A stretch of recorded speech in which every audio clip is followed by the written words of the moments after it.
శ్రీ గురుభ్యో నమ. శ్రీ మహాగణాధిపతే నమ. శ్రీ మహాసరస్వతి నమ. హరి ఓం. శ్రీమాత్రే నమ. హరి ఓం. సంక్రాంతి శుభాకాంక్షలు అందరికీ కూడా. ఈ యొక్క వృశ్చిక రాశి యొక్క ఫలితాలు చూసినట్టయితే పుష్యమాసము జనవరి మాసం యొక్క ఫలితాలు, అట్లానే ఈ యొక్క వృశ్చిక రాశి నక్షత్రాలు చూస్తే విశాఖ నక్షత్రం 4వ పాదము, అనురాధ నక్షత్రం 4 పాదాలు, అట్లాగే ఈ యొక్క జ్యేష్ఠ నక్షత్రం 4 పాదాలు వృశ్చిక రాశికి చెందినవి. ఈ వృశ్చిక రాశి వారి యొక్క గ్రహస్థితి చూసినట్టయితే ముఖ్యంగా ద్వితీయ స్థానంలో రవి, తదుపరి తృతీయ స్థాన సంచారము, బుధుడు తృతీయ స్థాన సంచారము, చతుర్థమందు శుక్ర శని సంచారము, పంచమ స్థానంలో రాహు సంచారము, సప్తమ స్థానంలో గురువు వక్రగమనంతో ఉండడము, అట్లాగే కుజుడు వీరికి భాగ్య స్థాన సంచారంతో వక్రగమనంతో ఉండడము, ఏకాదశంలో కేతు. ఈ యొక్క గ్రహ సంచారం చూసినట్టయితే ముఖ్యంగా మనకు ఏదైతే రవి తృతీయ స్థానం ముందు సంచారం వల్ల అనుకూలమైన అంశంగా గోచరిస్తుంది.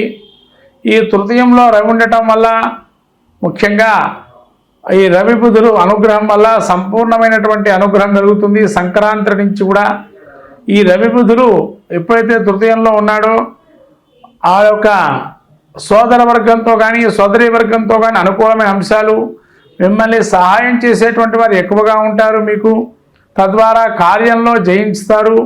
అట్లాగే ప్రతి విషయంలోనూ కూడా మీ యొక్క తోడ్పాటుని కోరుతూ ఉంటారు. అట్లా రవి కూడా సూర్యుడు తృతీయ స్థానంలో సంచారం వల్ల ఈ యొక్క తృతీయ స్థానంలో రవి సంచారం వల్ల అనుకూలమైన అంశము, ముఖ్యంగా ఆరోగ్యంలో కానీ అట్లానే సహాయ సహకారంలో కానీ రాజ్యపూజ్యతలో కానీ రాజ్యంలో ఉండేటువంటి వారు అంటే మీకు రాజ సమానమైనటువంటి వారితో కొంత పరిచయాలు ఏర్పడటము, తద్వారా కార్యాన్ని జయించే అవకాశము. అట్లే బుధుడు కూడా తృతీయంలో ఉండడం వల్ల కొంతవరకు అనుకూలమైన అంశంగా గోచరిస్తుంది.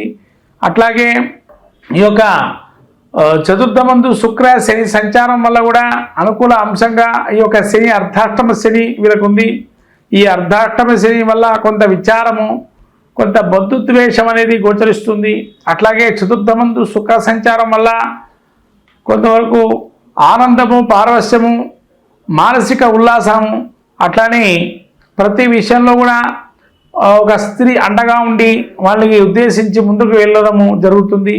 అట్లానే పంచమ స్థానంలో రాహు సంచారం వల్ల వీరికి సంతానంలో కొంత మొండిగా వ్యవహరించడం, తద్వారా చికాకుగా ఉండటము.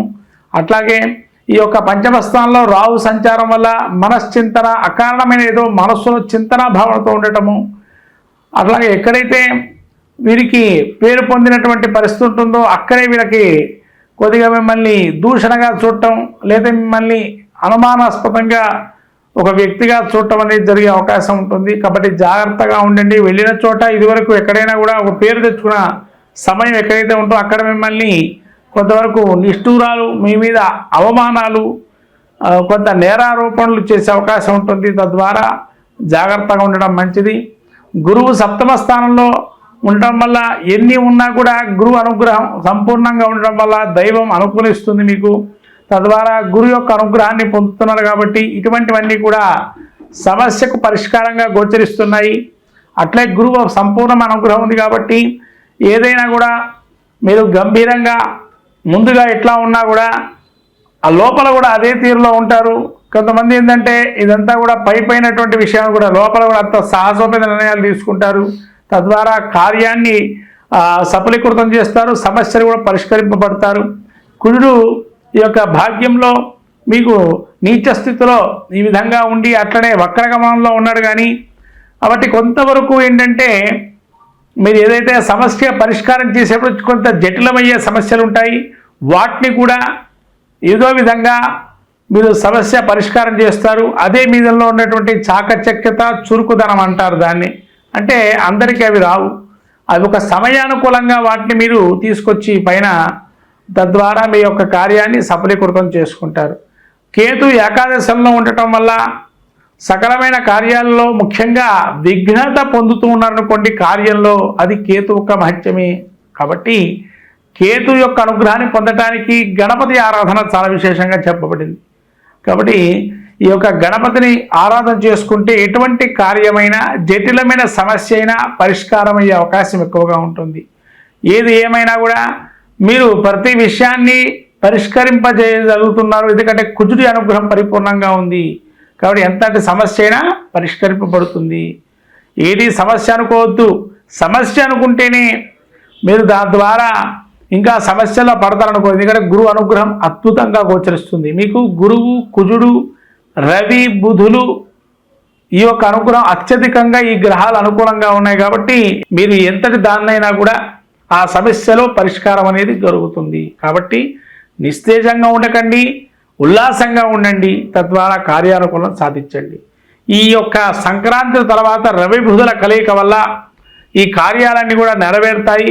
కొద్దిగా సమయం పడుతుంది అంతే తప్ప వేరే విషయం లేదు.